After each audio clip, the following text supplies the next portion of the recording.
BJP MP Jagdambika Pal कहते हैं सरकार चर्चा के लिए तैयार है।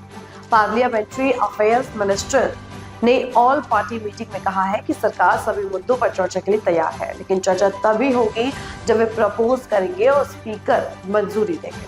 अगर वे सदन में हंगामा करते हैं और बेल में जमा होते हैं तो वे एसआईआर पर चर्चा नहीं चाहते, वे कार्रवाई रोकना चाहते हैं। वे एसआईआर पर क्या चर्चा चाहते हैं?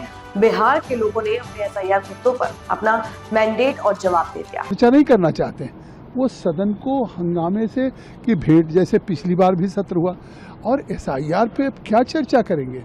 बिहार की जनता ने जो जनादेश दिया है, 90 दिन तक लगातार राहुल गांधी तेजस्वी ने एसआईआर को मुद्दा बना के बिहार की हर कंस्टिट्यूंसी में गए, और बिहार का जो अप्रत्याशित जनादेश आया उसने एसआईआर पे जवाब दे दिया।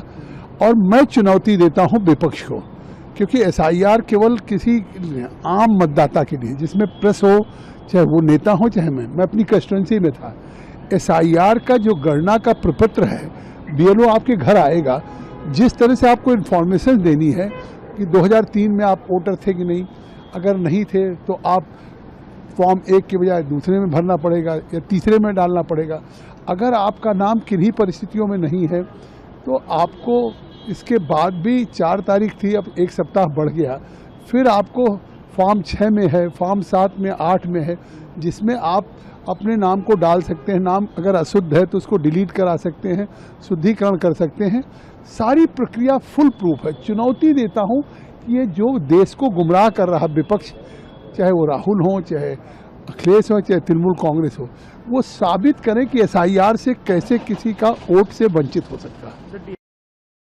हो गई है जिससे ज्यादातर लोग पश्चिम बंगाल के हैं, तो सरकार उनकी है, आखिर वो बीएलओ पे किस तरीके का उनको टार्चर न करें।